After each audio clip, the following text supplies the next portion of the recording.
Dialog itu artinya kita sedang berbicara dua arah. Dengan esensi transfer knowledge, menyampaikan ilmu pengetahuan, mendapatkan ilmu pengetahuan, dan menggunakan critical thinking, dan juga mentransfer attitude. Kalau dalam dunia mengajar ya, saya seorang mahasiswi dunia belajar mengajar pendidikan agama Islam. Masya Allah, hari ini saya seorang muslim yang dari lahir mendapatkan hikmah luar biasa dari seorang lisan mualaf, Bang Faruk. Bang Faruk mengajak teman-teman Kristiani di komal beliau untuk menggunakan critical thinking sejalan dengan Al-Quran, afala yata'qilun, di mana Bang Faruk menjelaskan apa yang menjadi asbab beliau mu'alaf. Jadi ada alasannya beliau mu'alaf. Nah, saya menjadi penyimak untuk sementara. Saya ingin mendapatkan ilmu dari Bang Faruk sebagai seorang mu'alaf. Apa, bagaimana, siapa, mengapa, kenapa beliau bisa menjadi muslim, dan kemudian teman-teman yang menyimak di YouTube dan di TikTok bisa belajar kepada metodologi yang digunakan Bang Faruk dalam menjemput hidayahnya. Saya banyak bicara di ruang publik. Saya bisa memberi materi karena saya punya materinya. Tapi by experience, pengalaman, saya tidak memiliki pengalaman pernah menyembah manusia dan pernah memiliki doktrin yang tidak dikritisi. Bang Faruk memiliki kapasitas dan kredibilitas dengan experience. Dia belajar by pengalaman dan dia mengajarkan by pengalaman. Maka Bang Faruk punya kredibilitas sebagai seorang mu'alaf yang bisa menjelaskan kenapa, siapa, mengapa, bagaimana sewaktu beliau menjadi Kristen dan setelah menjadi Muslim. Maka kita simak dulu. Saya kasih kesempatan Bang Faruk untuk berdakwah dari sisi seorang mu'alaf, by kredibilitasnya, by experience. Saya menyimak dulu. Seandainya nanti ada umat Kristiani yang bertanya, insya Allah. Saya ada Tristan juga di sini. Saya insya Allah usahakan ada Bang Erik dan Bang Cinta Selawat ya. Erik di sini. Saya hanya akan menjawab. Tidak akan mempertanyakan iman kalian. Biarkan ini menjadi dialektika kalian dengan Bang Faruk. Dan applause, hormat saya buat Bang Pardede yang secara terang-terangan mengatakan saya sendiri tidak paham agama saya, kitab saya luar biasa. Maka saya tadi mengajukan catatan kepada saudari saya Swift yang ujungnya menghujat di koma sebelah. Kalau kalian tidak berilmu, jangan menyampaikan pengetahuan, karena namanya kalian adalah orang yang sok tahu. Tidak tahu memberitahu artinya sok tahu. Kalau kalian memiliki ilmu, memiliki pengetahuan, ajak berikan ilmu kalian kepada orang yang belum tahu. Ini masuk ranah dialektika, diskusi. Kalau kalian lebih berilmu daripada orang yang kalian beritahu, debat ketika pengetahuan yang disampaikannya itu salah kaprah. 3 tempat kalian diberikan di komal Islam: menjadi penanya, bertanya, atau menyatakan, dan menjadi teman diskusi. Atau kalian menjadi musuh kami dalam ranah dialektika. Apa itu? Kami akan perangi argumen kalian dengan kami bantah dan kami komparasi. Saya menyimak Bang Faruk, izin melivekan di YouTube. Teman-teman di YouTube, inilah beliau, saudara saya, Abang Faruk, abangku, seorang mu'alaf cerdas, luar biasa, berdakwah dalam lintas agama. Inilah beliau. Mudah-mudahan suatu saat beliau punya channel YouTube juga, sehingga teman-teman juga bisa menyaksikan diskusi-diskusi beliau dan juga menjadi asbab rezeki juga buat beliau. Sedemikian dulu Bang Faruk, saya izin menyimak dulu. Ya, silakan. Usul Bang Faruk ini temanya diganti lah. Masa ditetep mau temanya dari tadi? Apa temanya kita buat nih? Apa tema ini? Bang Faruk ada tamu di bawah, namanya Fantasi Manjuta. Bang Faruk, beliau ingin diskusi Bang izin. Faruk. Muhammad apa nih? Oh gini, izin ya. Judulnya kita pakai. Kristen cerdas pasti mualaf. Kepanjangan itu nggak muat, nggak muat. Cerita mualaf. Atau Oten cerdas pasti mualaf. Itu aja. Gini aja. 4 kata itu. Jadi untuk Bang Pardi ya, atau teman-teman Kristen yang di bawah ya, jika ingin nanti mau bertanya silahkan ya. Bang Patas, Bang Faruk naikkan dulu ya. Jadi begini ya, konsep yang Bang Faruk gunakan dulu waktu baca Bible. Bang Faruk langsung ke tahun 2010 ya, 2010 di saat Bang Faruk memutuskan untuk mendalami Bible ya. Jadi diawali dengan membaca surat Kejadian di Perjanjian Lama, di waktu Bang Faruk membaca surat Kejadian. Jadi berawal dari surat Kejadian saja, entah kenapa saya memiliki pemahaman yang berbeda. Gitu loh. Pada mulanya Allah menciptakan langit dan bumi, bumi berbentuk dan kosong, dan roh Allah melayang-layang di atas permukaan air. Ya, ini berkali-kali Bang Faruk ceritakan. Waktu itu aku berpikir gini, roh Allah melayang-layang di atas permukaan air. Dan kebetulan waktu kecil Bang Faruk suka nonton film Casper. Ini maaf ya saudara-saudaraku ya, saya bukan merendahkan. Suka nonton film Casper. Jadi aku mengingat seperti film Casper itu. Kan film Casper sebelum main, kan soundtracknya itu Casper melayang-layang di atas permukaan air. Loh, kok kayak Casper? Kok Casper pula dimuncul perpikiranku. Terus aku kaji-kaji lagi loh. Iya, kok ada air? Ya, lalu Allah berfirman, jadilah terang. Karena dilihatnya terang itu baik, maka dipisahkannya terang dengan gelap. Terus aku pikir gini, loh, berarti Allah, Tuhan tahu terang itu baik setelah dia menciptakan terang. Sebelum dia menciptakan terang, dia nggak tahu awalnya terang itu baik. Sementara dalam pemahaman keimanan Kristen, Tuhan itu maha mengetahui. Seandainya diciptakannya terang, ternyata dilihat dia terang itu tidak baik, berarti gagal ciptaannya. Loh, kok jadi gini? Hingga akhirnya aku sampailah pada surat-surat yang mengharamkan daging B2. Ya, surat-surat tentang bersunat gitu loh. Aku terkejut. Besarkan Bang Faruk wajahnya Bang Faruk, biar ikhwah yang ada di YouTube bisa lebih mengenal Bang Faruk ini. Iya. Bisa bertanya dah. Iya, tunggu Bang Pantas ya, nanti Bang Pantas simak ya. Nanti Bang Pantas tanggapi Bang Pantas ya, sabar. Sebentar Bang Pantas. Ya, silakan Bang Anda, silakan. Sabar ya. Jadi di saat membaca bahwasanya di surat ulangan dan bilangan itu bahwasanya daging B2 itu diharamkan, jangankan memakannya terkena bangkainya, kamu najis sampai matahari terbenam. Loh, berarti Kristen nggak boleh makan daging B2 dong gitu loh. Hingga saatnya aku memutuskan aku gak akan mau makan daging B2, tapi aku masih Kristen. Udah, setelah itu aku lompat lah ya tentang bersunat di perjanjian lama. Setelah itu aku sampailah ke perjanjian baru ya, di surat Matius, Lukas, Yohanes. Aku baca di surat Yohanes di mana terjadi komunikasi antara ibunya Yesus dengan Yesus yang dihadapi, yang disaksikan oleh para murid-murid pada masa itu. Kalau Bang Faruk nggak salah tertulis di Yohanes 19 ayat 26. Iya, itu 26 Bang ya. Di saat itu dia melihat ibunya, dia berkatakan kepada murid-murid, "Wahai ibuku, inilah aku anakmu." Aku baca gini, loh, "Wahai ibuku, inilah aku anakmu." Loh, kok anakku? Inilah aku Tuhanmu harusnya, bukan anakmu. Terakhir aku berpikir gini, oh, aku harus mengenal Yesus bukan dengan pandanganku, bukan dengan pandangan orang tuaku, bukan dengan pandangan pendeta-pendetaku. Bagaimana Maria memandang Yesus, anaknya? Karena aku teringat, sejatinya yang paling mengenal Bang Faruk adalah Mama Bang Faruk. Abang aja yang khotbah abang Ya, kan sudah tukang ini khotbah. namanya juga kesaksian abangku. Waduh, Sabarlah, sabar. Nanti abang tanggapi Bang ya, nanti abang tanggapi. Abang nanti kasih waktu panjang untuk menanggapinya. Aku ulangin lagi lah di surat Matius, diulangi lagi, balik lagi aku mundur ke belakang. Ya makanya waktuku 1,5 tahun itu baca Bible, 1,5 tahun. Ku ulangi lagi baca Matius, tapi aku membaca aku berupaya sebagaimana seorang anak memandang, seorang ibu memandang anaknya Yesus, bukan dengan pandangan imanku. Ternyata tidak ada satu ayat pun, makanya di dalam diskusi sering kubawa analogi-analogi seperti ini, tidak ada satu ayat pun di mana Maria mentuhankan anaknya. Dia memandang anaknya, dia memandang Yesus itu adalah anak yang dia lahirkan, bukan Tuhan yang menciptakannya. Dan manusia pertama yang mengetahui Tuhan adalah Bunda Maria. Sabar dulu. Pak. Konsep Tritunggal itu merupakan doktrin dari bapak-bapak gereja.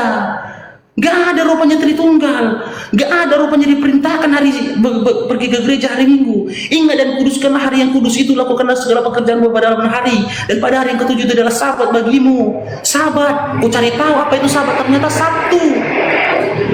Aku teringat aku punya teman sekolah yang beribadah di hari Sabtu.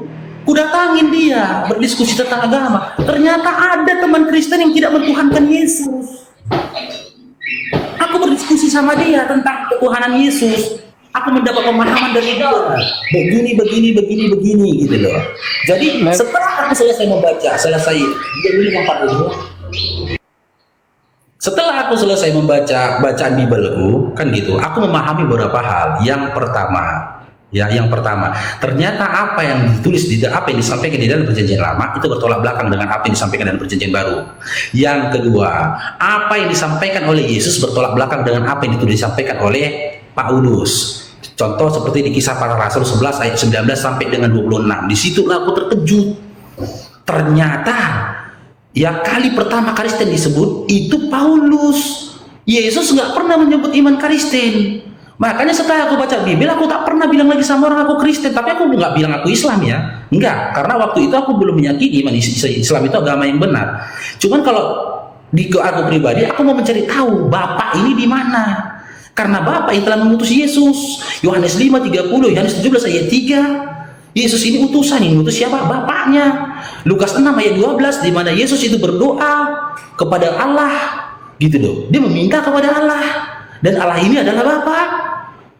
Berarti aku harus menyembah kepada Bapa. Aku putuskan aku gak mau ke gereja lagi. Karena apa? Peribadatan di dalam gereja itu ternyata berbeda. Matius 26 ayat 39, Yesus ternyata sujud. Cuman karena waktu itu aku belum dapat hidayah, pemikiranku tidak mengarah kepada Islam. 2011 akhir ku selesaikan bacaanku, 1 tahun kemudian baru aku punya niat untuk mempelajari Islam. 2012 di bulan 3 kalau Bapak nggak salah. Waktu itu Bang Faruk datang ke kosnya teman, dia seorang muslim. Waktu itu bulan Ramadan, azan berkumandang maghrib. Mungkin karena temanku itu berpuasa, lama kali dia keluar dari kosnya. Bang Faruk nunggu di halamannya. Entah kenapa perhatian waktu itu tertuju kepada orang-orang yang berbondong-bondong pergi ke masjid. Hingga akhirnya dalam hatiku berpikir gini, jangan-jangan Bapak itu ada di Islam ini. Mereka ini berbondong-bondong pergi ke masjid. Dan aku teringat dengan temanku. Ya, temanku dalam ibadahnya ada sujud. Iya ya, Yesus kan beribadah sujud. Jangan-jangan Bapak ini ada di Islam. Keluarlah temanku, ngobrol aku sama dia. Cuman aku udah gak nyaman ngobrol sama dia. Karena apa? Aku udah kepingin ke warnet. Masa itu zaman warnet. Untuk mencari tentang Islam. Setelah ngobrol sama dia, setengah 10 malam, aku langsung ke warnet. Ku cari tahu tentang Islam. Pertama kali ku ketik di Google apa itu Islam, muncul 2 kalimat syahadat. Ya kan gitu, asyhadu alla ilaha illallah, menyatakan tidak Tuhan selain Allah, Nabi Muhammad utusan Allah, kan gitu. Lalu muncul lagi perihal tentang rukun iman, rukun Islam. Salat, apa itu salat? Ku kaji lagi di situ, ku buka, ku belajar. Oh, salat ini ternyata seperti ibadahnya Yesus. Yesus beribadah sepanjang malam. Loh, ini ada salat malam. Yesus beribadah itu dengan khusyuk. Dia bangunkan para murid-muridnya pergi ke bukit. Iya ya. Lalu aku berpikir gini, oh iya ya, ibadah Islam ini kok kayak mirip-mirip dengan ibadah yang disampaikan oleh Yesus, gitu loh. Hingga akhirnya aku belajar di situ, aku putuskan Islam ini agama yang benar. Setiap ditanyakan sama orang, apa agamamu? Orang yang baru kenal, aku bilang Islam. Padahal aku belum syahadat karena aku tak ngerti bagaimana masuk Islam. Hingga akhirnya aku bertemu sama seseorang, ya orang tua, dia tanya ke aku, kamu agama apa? Islam. Tapi kok Batak? Bagaimana kok Islam? Kau mualaf ya? Aku terdiam. Kau masuk Islam? Iya, saya bilang. Kapan kau masuk Islam? Beberapa minggu yang lalu. Kau udah bisa apa? Nggak bisa apa-apa. Kau bisa sholat? Nggak bisa. Kau bisa wudhu? Nggak bisa.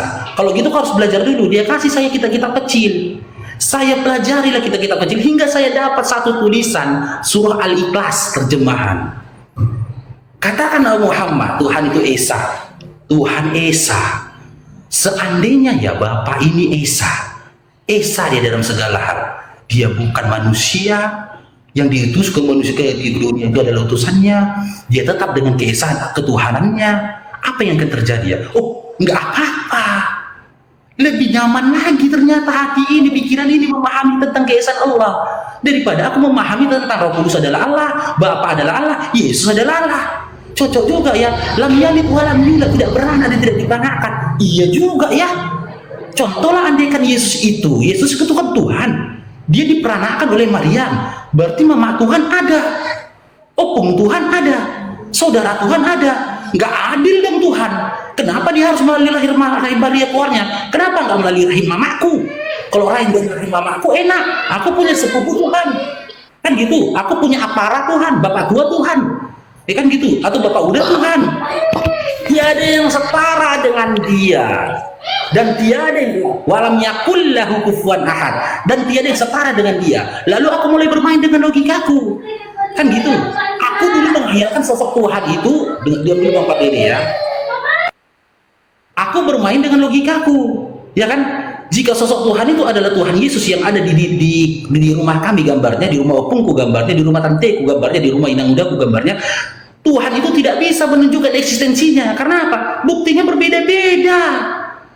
Yang rambutnya gondrong, yang rambutnya lurus, yang foto sebelah sana rambutnya ikal. Ya memang kalau dipaksakan setara, tidak ada yang setara. Sampai dengan apa yang di dalam hayalanku ini tidak bisa menjangkau kesetaraan dengan Tuhan itu sendiri. Nah ini nih agama yang benar nih. Ini Islam ini agama yang benar nih, nyaman aku. Setelah itu saya telepon teman saya yang Islam. Bro, aku mau masuk Islam, bagaimana caranya? Saya bilang. Kau berteman sama aku, tapi kalau masalah agama kau main-main, habis kau buat, kata dia, ribet pun jadi. Enggak, aku serius, aku mau syahadat, aku mau masuk Islam. Kau tunggu dulu, aku telepon dia itu di tanggal 7 atau tanggal 8 bulan 10. Dia bilang, kau tunggu kau konfirmasi apa kabar dariku, nanti aku cari tahu, kata dia. Tapi dengan ketentuan, dia kenal saya kan. Jangan kau kasih tahu ke orang tuaku, keluarga aku, siapapun. Cukup kau yang tahu aku masuk Islam, aku bilang. Boleh, kau pegang cakapmu ya, saya bilang iya. Akhirnya tanggal 10 bulan 10 2012 dan pas juga setelah adzan maghrib, di mana pertama kali aku juga mendapatkan panggilan terhadap Islam, adzan maghrib juga. Setelah adzan maghrib aku syahadat. Dan setelah aku bersyahadat, aku mulai belajar tentang Islam, terbuka semua, apalagi di waktu pertama kali aku membaca Al-Qur'an. Apa yang kutanya, yang menjadi pertanyaanku di Bible dulu, doktrin yang selama ini ditempelkan dalam diriku dijawab oleh Al-Quran. Itu belum tanpa bimbingan guru. Perihal tentang Roh Kudus, Rohul Kudus, ternyata Jibril, ya cocoklah memang malaikat. Seorang nabi didampingi para malaikat. Mukjizat yang dilakukan oleh Yesus itu karena ada dampingan dari malaikat dengan kuasa dari Maha Pencipta. Yang menciptakan dia siapa? Bapak. Nggak mungkin Bapak itu turun tangannya ke langit nolong Yesus itu, enggak. Dia mau memerintahkan malaikat Jibril. Jibril ini malaikat. Iya juga, cocok. Perihal tentang kelahiran Maryam. Maryam melahirkan. Lebih manusiawi. Di saat Maryam berbicara seperti ini. Aduhai, alangkah baiknya lah aku tiada sebelum ini terjadi. Itu manusiawi, Bang. Aku berpikirnya itu manusiawi. Manusia jika dalam kondisi terjepit, kesulitan, maka lisan dia ini akan gimana ya, menyampaikan kesulitan yang dirasakan. Gak mungkin lah, enaknya melahirkan ini, aku dilupakan, aku dihina, aku difitnah, nikmat rasanya, itu gak masuk akal. Tetapi proses kelahiran Isa yang disampaikan oleh Maryam di dalam Bible, di dalam Al-Quran masuk akal. Aduhai, alangkah baiknya aku ibaratnya mati sebelum merasakan ini. Aku jadi orang yang terlupakan. Dia meratapi diri dia, ini masuk akal. Inilah hakikat manusia dengan perasaan seperti ini. Kan gitu. Hingga akhirnya bertambah, Ustaz Zoro Sukron. Semakin dalamlah, semakin tambahlah keinginan saya untuk mempelajari Al-Quran. Dan akhirnya aku mendapat jawaban semua pertanyaan-pertanyaan yang kutanya di dalam Bible dijawab oleh Al-Quran. Sekarang temanku, saudaraku Bang Pardede, jika kamu mau bertanya tentang apa yang kusampaikan tadi dan ada hal yang kau ragukan, silakan uji Bang Faruk, kita mulai diskusinya. Silakan Bang Pardede atau silakan. Oke bang. Abang udah dapat ini Sebentar, hidayah saya ya bang mau ya. menanggapi, boleh nggak Bang Pardede sebentar? Ya, silakan Tunggu, Uni, wajib saya silakan tanggapi. silakan Uni. Wajib Ya, silakan. tanggap ini ya. Teman-teman di YouTube, teman-teman mungkin sudah tidak asing dengan Bang Faruk kalau teman-teman penikmat diskusi lintas agama by TikTok. Dan beliau ternyata sudah memiliki YouTube juga ya Bang Faruk ya? Ya, Apa namanya? ada Uni. Apa nama YouTube-nya Bang? Faruk Sianipar. Dari Faruk Sianipar. Teman-teman 127.000 subscriber YouTube Uniriva, jangan lupa di subscribe YouTube Bang Faruk Sianipar. Kenapa saya ingin menyimak cara beliau alasan beliau masuk Islam? Dari tadi yang saya sampaikan tidak ada satu klinik pun yang beliau katakan bahwa beliau melihat cahaya putih, nampaklah tangan melambai-lambai, panggilan nama Faruk, aku jama engkau, tidak ada. Bang Pardede di mute sebentar ya, izin. Yang kita dengarkan dari tadi, sabar abangku, ini hanya sebatas apa yang harus saya sikapi dari penyampaian dari saudara saya ini yang membuat hati saya boleh saya katakan hangat, kemudian saya bukan merinding ya, tapi lebih ke saya mendapatkan hikmah dari apa yang beliau sampaikan. Tidak ada Bang Faruk mengatakan dari tadi bahwa beliau bermimpi datang kakek-kakek tua bawa cangkul bilang, Faruk engkau telah kupilih. Enggak ada. Beliau menjelaskan bagaimana beliau menggunakan kognitifnya, menggunakan intelektualitas yang adalah sesuatu yang Allah berikan kepada kita. Beliau menggunakan daya berpikirnya, logikanya, dan beliau menggunakan hati nuraninya untuk mencari ilmu pengetahuan. Maka orang-orang seperti ini adalah orang-orang yang mencari ilmu yang akan Allah berikan. Hidayah diberikan oleh Allah bagi yang mau. Karena Islam, kata Rasulullah SAW, aku menjamin umatku masuk surga kecuali bagi yang tidak mau. Bang Faruk orang yang mau. Apa yang dia upayakan itu yang dia dapat. Ketika Bang Faruk mengatakan, terbukalah semua ketika aku baca Al-Quran. Bang Faruk sedang membawa analogi. Ketika sebuah kalung mutiara diputuskan di bawahnya satu, maka bercucuran mutiara yang lain akan masuk ke relung hati Bang Faruk. Allah mudahkan beliau mendapatkan informasi seputar Islam. Masya Allah. Maka ini adalah bukti kasih sayang Allah. Walaupun Anda lahir di rahim seorang wanita Kristiani, tapi fitrahnya Anda Muslim, maka kemudian Allah lah yang mengizinkan Anda. Karena keinginan Anda untuk menerima hidayah kembali ke fitrah Anda. Karena Allah bekali Anda kognitif, intelektualitas. Otak boleh sama-sama punya otak dengan binatang. Hati sama-sama punya hati dengan binatang. Tapi apa yang membedakan kita dengan binatang? Hati manusia punya daya yang disebut empati. Di mana empatimu ketika kau percaya manusia baik, anak Maria yang berkorban melahirkan seorang diri dan dia adalah wanita yang dihujat, lalu kau percaya dia ditumbalkan untuk menebus kesalahan penjahat. Mana empatimu? Apa bedanya kau dengan binatang? Itu adalah daya. Empati adalah daya yang dimiliki oleh hati nurani, yang mana kita mampu merasakan kesakitan orang lain dan kita aktualisasikan bahwa kalau dicubit orang lain maka kita pun merasakan yang sama. Bagaimana kau bisa dikatakan manusia yang berempati ketika kau benarkan manusia ditusuk lambungnya, ditelanjangi, dihina, diludahi, dinistakan, dan itu menurutmu simbol kasih? Di mana otak dan hatimu? Maaf, share tegas. Kamu Di itu yang tak mana paham. akalmu nanti, Bang Perde? Di Rifa, kamu mana nggak akalmu nanti?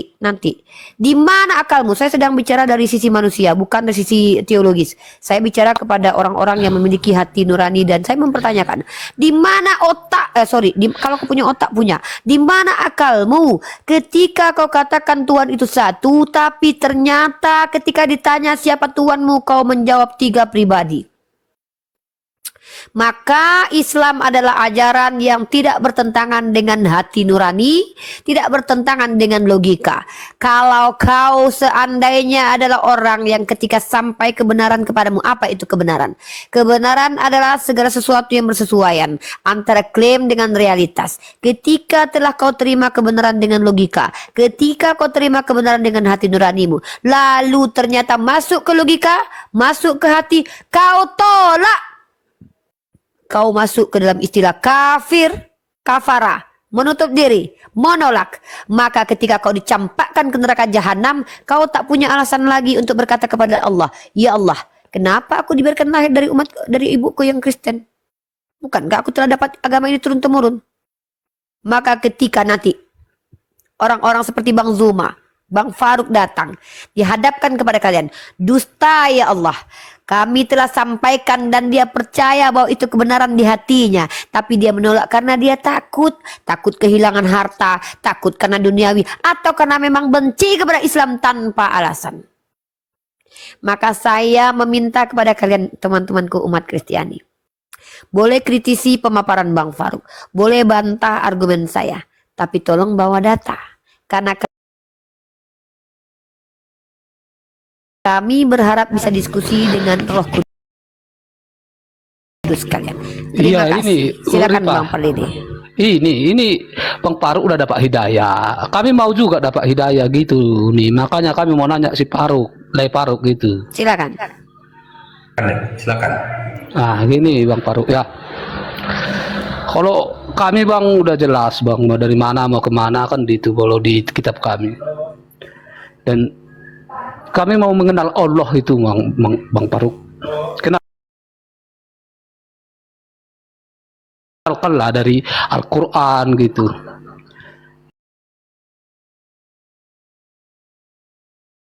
Bukan dari kitab kami.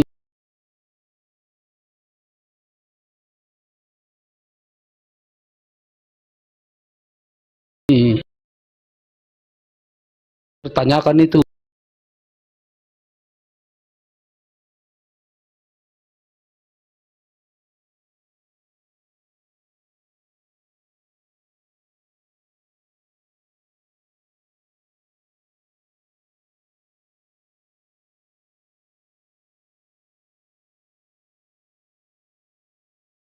Bukan bang.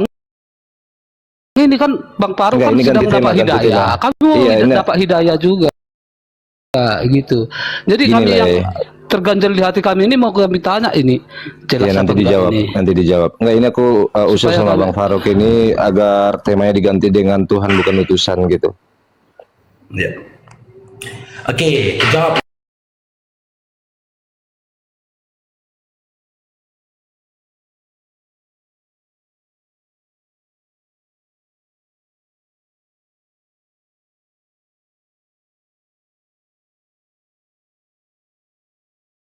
Diriku dan seluruh alam semesta tidak pernah menuntut kami untuk mencari di mana Zabur, di mana Torah, di mana Injil yang asli, maka kami tidak akan mau mencarinya. Karena apa? Di dalam surah Al-Maidah, kalau Bang Faruk tidak salah, di dalam surah Al-Maidah ayat 58, ya, Allah itu telah menyatakan bahwasanya Al-Quran ini adalah hakim kitab-kitab terdahulu. Seiring dengan dikatakan Al-Quran adalah hakim dari kitab-kitab terdahulu, berarti apa yang dikatakan Al-Quran, apa yang disampaikan Al-Quran adalah kebenaran. Kebenaran yang disampaikan kepada Nabi Muhammad SAW, ya, perihal tentang Zabur, Taurat, dan juga Injil. Jadi jika tetap kita menanyakan seperti itu, sama kita jadinya sampai Bani Israel. Bani Israel itu sering bertanya sesuatu yang tidak bermanfaat untuk dirinya, sesuatu yang tidak bermanfaat untuk keimanannya. Jika Allah tidak memberikan kami tanggung jawab untuk mencari tahu di mana kitab-kitab terdahulu, ngapain lagi kami cari-cari tahu tentang kitab terdahulu? Tapi Allah memberikan kepada kami pemahaman bahwasanya kami harus mengimani bahwasanya Allah pernah menurunkan Zabur kepada Daud, Taurat kepada Musa, Injil kepada Nabi Isa alaihissalam. Kami imani itu, tapi kami tidak diperintahkan untuk mencari-cari di mana kitab yang terdahulu. Gitu loh. Dan pemahaman tentang kita terdahulu. Dulu Bang Faruk menganggap, ini maaf ya saudaraku yang Kristen ya, dulu Bang Faruk menganggap bahwasanya perjanjian baru itu adalah Injil. Ternyata bukan.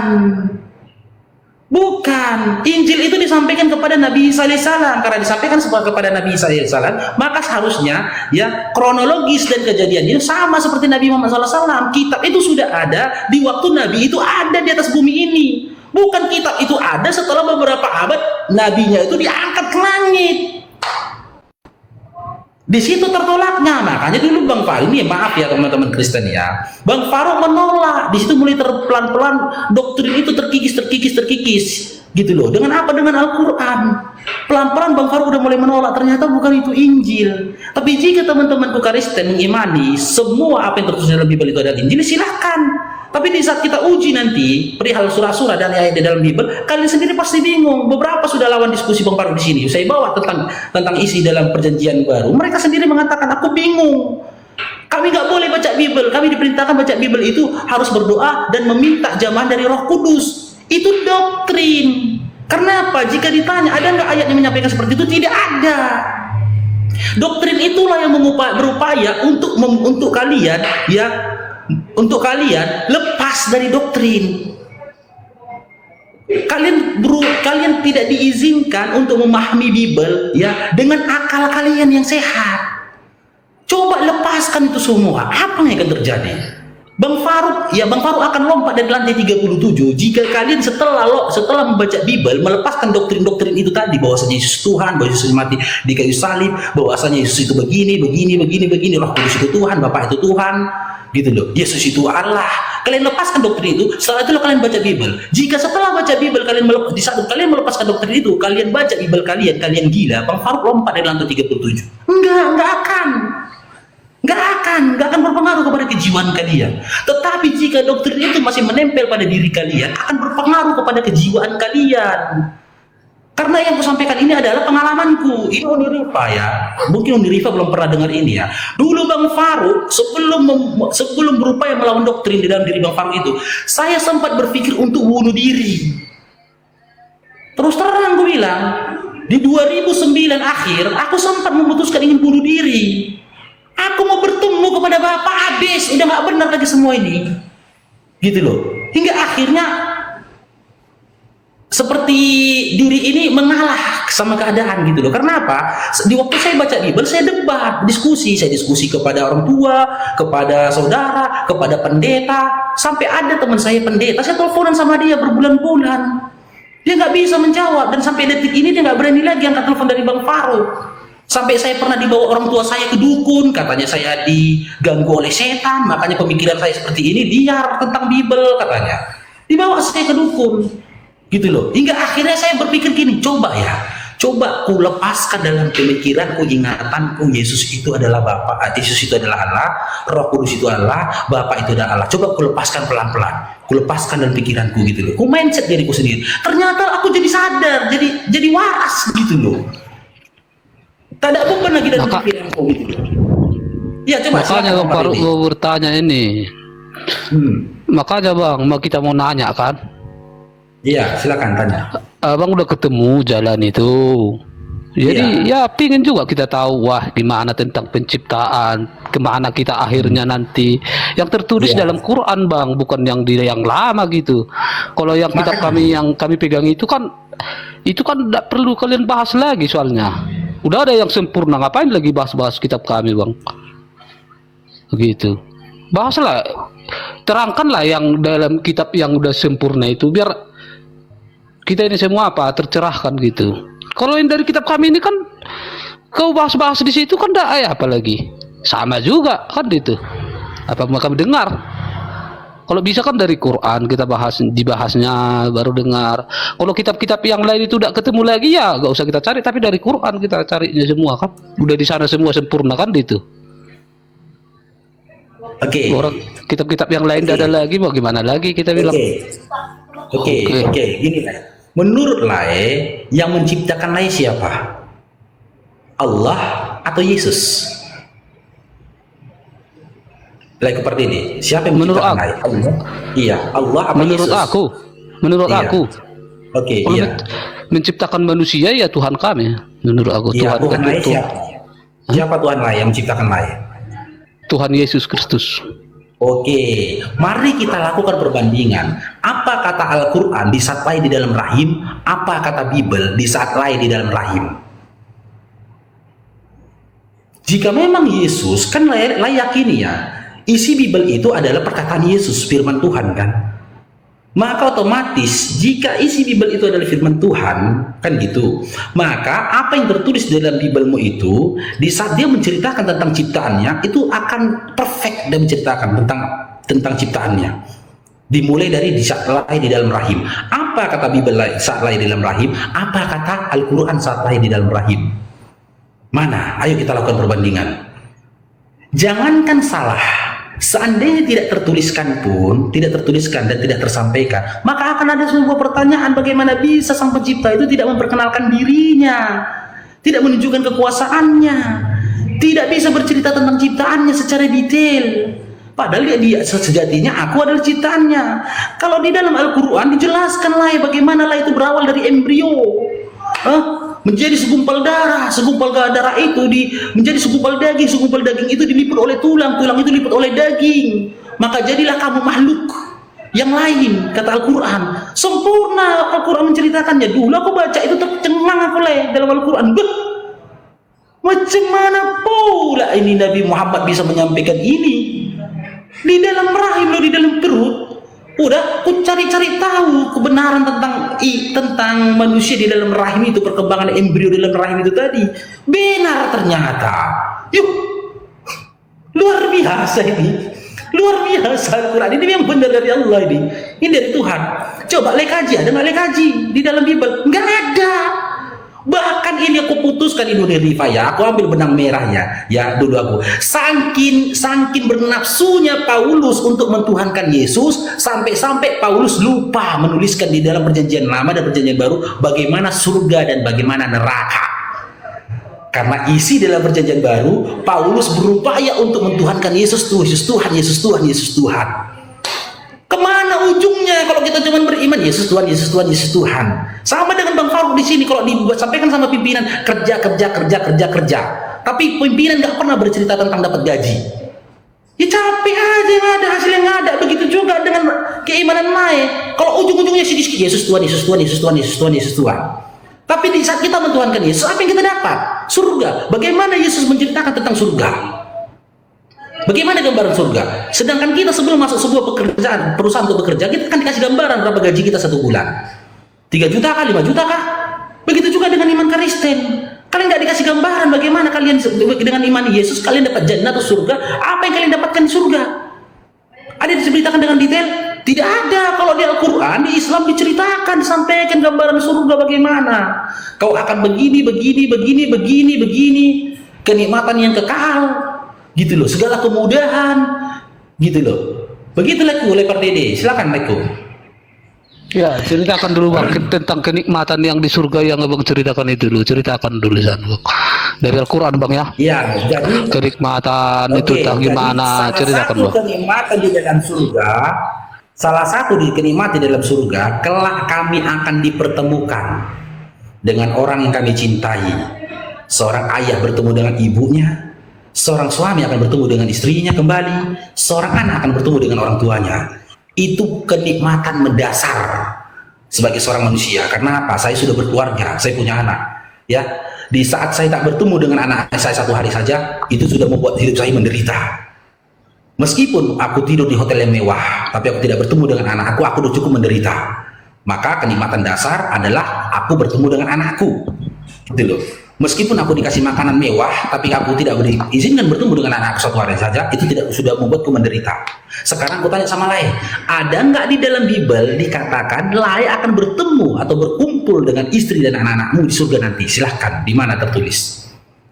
Izin Bang Faruk, kalau lah boleh ini minta dibuat ini apa namanya moderator agar mengkondusifkan yang typing yang bersifat menghujat ini. Kalau boleh. Ya Uni Rifa moderator. Oh, maksudnya Lai Munawir jadi moderator gitu. Kalau boleh, biar aku kondusifkan yang menghujat ini. Ya, siap. Ayo kasih ayatnya Lai. Ada nggak Tuhanmu berjanji akan mempertemukan kau nanti dengan istri dan juga anak-anakmu di surga nanti? Ada nggak? Kalau Tuhanku ada Bang, ada. Cuma kita kan mau nanya ini dari Abang yang baru ini. Iya, di Al-Quran aku udah bilang ada. Di Bible itu ada nggak Tuhan Lai itu berjanji akan mempertemukan Lai dengan istri dan anak-anak lain nanti di surga? Ada nggak? Ada Bang, ada. Oke, di surat mana Laiku? Ada, tapi tidak usah lah. Tapi kita kan mau nanya sama Lai ini. Ada Laiku. Ada Bang, ada. Lantai 37 kalau ada. Pegang cakapku, 700 orang memandang. Lompat aku dari lantai 37 kalau ada. Ada aku Bang. nggak tahu Bible, tapi aku tahu apa isi dalam Bible. Nggak ada Laiku. Cuma ini aku mau nanya Bang, ini kan dari Abang yang udah dapat hidayah ini mau kita tanya dulu Bang, nantilah aku tanya dulu. Kan itu. Abang udah enak dapat hidayah kan gitu. Lepar Dede, maksudnya gini Leku. Sampaikan saja kebenaran. Itulah rusaknya Kristen ini Leku. Kami bukan rusak Bang. Dia dulu Lepar Dede. Jangankan lain. Pendeta pun tak mau menyampaikan kebenaran. Kenapa pendeta tak mau menyampaikan kebenaran? Sampaikan saja bahwasanya Yesus itu memang tidak pernah menyebut iman Kristen. Kenapa rupanya? Menurut Abang belum tentu. Sampaikan saja, pendeta menyampaikan saja bahwasanya beribadah di hari Minggu tidak pernah diperintahkan oleh Yesus dan tidak ada perintah di dalam Bible. Kenapa nggak mau jujur? Jujur aja kenapa? Lai itu kami udah diperintahkan semua le. Kalau kami aman di sini. Makanya aku minta Lai jujur. Jujur Kami le. ingat Muslim, jika kau bertanya tentang Quran, kami jujur nggak ada, kami bilang nggak ada. Iya, ini aku baca typingan tadi. Aku baca kenikmatan surga tadi. Iya. Ada katanya kita 72 bidadari ya? Iya le. Iya, terus? Ya seru juga itu, makanya agak diterangkan dulu le sedikit gitu. Oke. Boleh saya terangkan Bang Faruk? atau Bang Penasaran Faruk? juga le, soalnya ini kan tahulah otak-otak apa ini kan. Udah tahu Boleh lah le. saya menjelaskan itu Bang Faruk? Ya, silakan Indi, silakan Ya. Indi, silakan. Tidak ada di Al-Quran narasi 72 bidadari, tapi itu terdapat di hadis. Dan perlu diketahui, Al-Quran itu hadir turun berangsur-angsur. Kata bidadari, hurun ain, artinya adalah orang yang memiliki mata indah, bisa merujuk kepada wanita-wanita yang terjaga. Hurun ain ini diksi muncul ketika Nabi Muhammad masih berada di Mekah. Pada waktu itu beliau menghadapi orang-orang Arab barbar yang mana mereka adalah orang-orang yang keras dan yang mereka ketahui hanyalah kenikmatan memiliki seorang istri yang cantik rupawan. Maka Al-Quran menggunakan narasi hurun ain. Tapi setelah sampai di Madinah, baginda Rasulullah wafat, Al-Quran menarasikan azwaja, pasangan, istri. Ya, nah jadi seperti yang Bang Faruk katakan, kenikmatan mendasar bagi manusia normal ya, aku nggak bilang orang psikopat. Kebahagiaan baginya adalah bersama berkumpul dengan orang-orang yang dicintainya. Siapa mereka yang dicintai? Salah satunya adalah istri. Maka dalam Islam, surga itu tempat kenikmatan yang belum pernah dirasakan dan dinikmati secara mata dan didengar. Karena memang belum ada yang masuk surga, tetapi bayangan-bayangannya sudah diketahui secara psikologis manusia itu menikmati kebersamaan dengan orang-orang yang dicintai. Adapun bidadari 72, kita harus tahu dalam tradisi agama Samawi, Tuhan bahkan memberikan Daud istri-istri orang. Artinya 2 Samuel pasal 12 ayat 11. Tuhan Bani Israel sendiri tahu apa yang bisa menikmati dan dinikmati oleh hambanya Daud. Dia yang memberikan bini orang. Kemudian kalau dalam Al-Quran tidak ada narasi Tuhan memberikan bini orang. Yang diberikan Tuhan upah atas kesolehan hambanya yang mati dalam keadaan syahid. Ingat, mati dalam keadaan syahid ini adalah orang mati dalam keadaan berjuang. Belum tentu mereka punya istri, bisa jadi mereka masih bujang. Artinya mereka belum tentu orang-orang yang memiliki istri. Mereka akan mendapatkan bidadari-bidadari, betul. Dan masalahnya ini bukanlah masalah. Kenapa?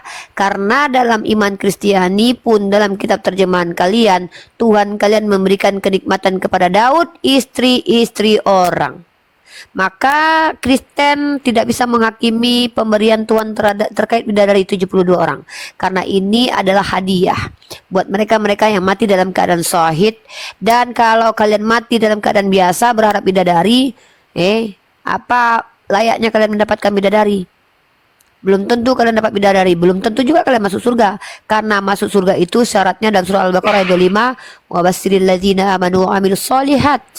Berikan kabar gembira kepada mereka yang beriman dan beramal soleh. Andai Bang Faruk ini walaupun dia mengaku Islam, tapi dia tidak beriman dan beramal soleh, maka dia masuk ke ranah munafik. Maka kata kafir bukan hanya disandarkan kepada orang-orang yang beragama Kristen, tapi juga orang yang mengaku Islam. Maka lebih keji lagi, orang yang mengaku Islam itu bukan hanya sekedar kafir, tapi juga munafik, dan hukumannya pun sangat-sangat mengerikan di neraka. Jadi surga 72 bidadari itu adalah hal yang dijanjikan dalam riwayat hadis, tapi banyak hadis yang mengatakan kenikmatan yang diberikan kepada kaum pria berdasarkan dalil dalam surah Al-Imran ya. Kalau tidak salah itu zuyyina linnasi hubbusyahawati minan nisa. Allah memberikan natur kepada kaum pria kesenangannya terhadap perempuan, kecuali kalian lagi bete, nggak normal, suka sama lubang belakang. Saya bicara tentang laki-laki normal yang kecintaannya, kecenderungan kenikmatannya adalah menikmati istrinya. Menikmati bukan cuma sekedar ditiduri, tapi dinikmati indah wajahnya, dinikmati tutur katanya, dinikmati kelembutannya, dinikmati masakannya. Inilah esensi kenikmatan, bukan hanya sekedar seksual. Karena mohon maaf, Hanya orang-orang yang otak kotor lah yang ketika dia masuk surga bayangannya adalah vagina saja. Dan orang-orang psikopat dan orang-orang maniak ini tidak akan masuk surga. Kenapa? Karena Allah tentu tahu isi hatinya.